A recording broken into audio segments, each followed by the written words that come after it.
Welcome back, family. Welcome back, allies. Welcome back, foes. Welcome back, passers by. Welcome back, those sitting on the fence, to the World Spa podcast, where your soul meets story and hope meets healing. And please do not forget to like, share, comment, and subscribe. And you could also listen to the audio recordings on Spotify and Apple Podcast. Today's episode has been titled The Silent Battles, the War You Don't See. So I want you to sit back, relax, listen, understand, and assimilate this podcast. Now, let me ask you something. When was the last time you were truly kind, unprovoked, uncalculated, and unfiltered? Not because someone earned it, but because you understood that, kindness can be a form of rescue. Because the truth is, people are really fighting silent battles that you don't know. That is why it's called silent battles.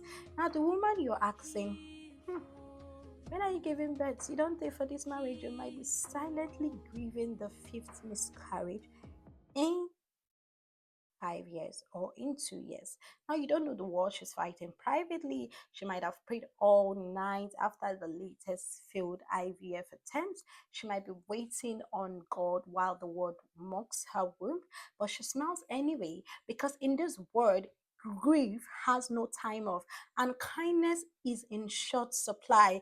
I recently came across a post on Facebook where this lady said anybody could ask her anything, and someone had the audacity to go into her, send her a message via Facebook to say, when you go born, blah blah blah, not knowing that this lady has suffered um the loss of a child. So you should be kind with your words. Now let's talk real people. Let's dive in. Let's dive in.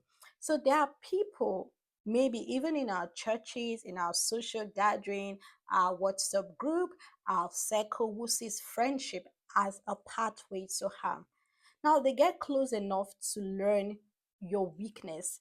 Then they use that, against you. They wound you with sarcasm, then say, "Oh, I was just joking." They betray your trust and then sit beside you as if nothing ever happened. Now, the man at church who barely greets you, he actually may not be rude. He may be broken because he's facing unemployment, a sick child, and the weight of shame that keeps him from even asking for help. Now, the world itself, the global community is loud, but suffering is silent. So hear me clearly.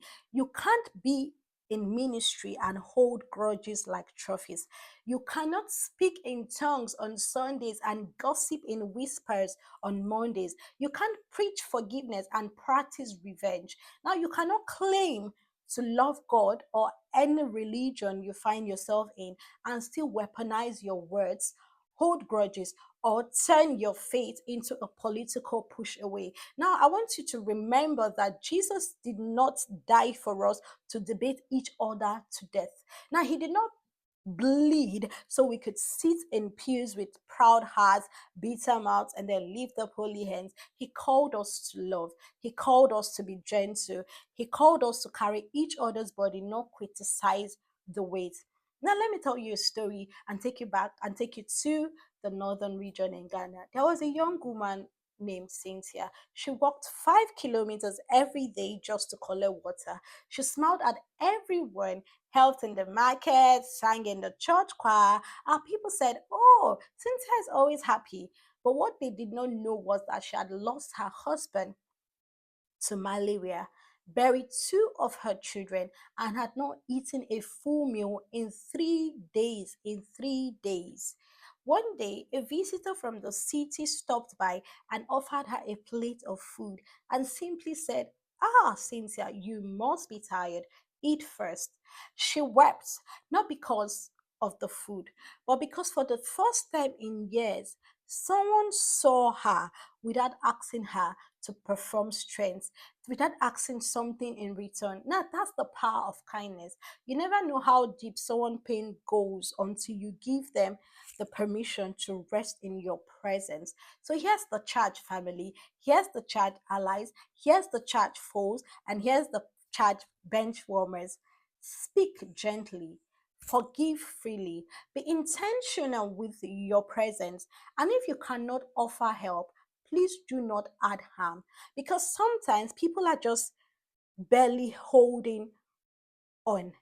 And your words, your smiles, your silence, your friendship might be the only thing keeping them from falling apart.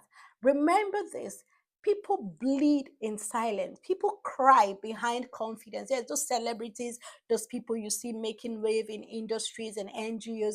Most times they cry behind confidence, and people hide their pain well until one small kindness, reminds them that they are still seen. Now, I want you to know that you don't need a big platform to be impactful.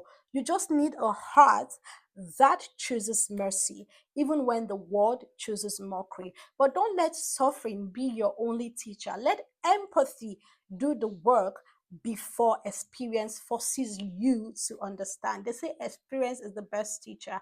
I quite agree. But let empathy do the work before experience forces you to understand. Because when your heart is kind, your faith is visible. And in this noisy, aching global world community we find ourselves in, kindness is not weakness. It is actually a spiritual warfare. And thank you so much for spending time with me today on World Spa Podcast. If this message moved you, please do not keep it to yourself. Share it, leave it, because somewhere out there, someone is praying for a gentle word. Someone is praying that at least he or she is seen. And you might be their answer. Until next time, stay soft where the word is hard. Stay kind even when it's not returned. And above all, stay inspired. And I also want you to remember that in the world we live in, that grief has no time off, and kindness is in short supply. So choose to be kind with your social media responses, your social media posts, and everything you say to anyone. Rather than criticizing, why don't you pray for the person? Thank you so much. Have a lovely week, and I hope that whatever silent battle, whatsoever war you're fighting that you cannot share with anyone, that you find that peace, you find that satisfaction, and that peace that passeth all understanding would be with you every single day. Don't worry, you would overcome this phase of your life. You just keep going, and the world is going to be your center stage very soon. Until I meet you next time, do have a lovely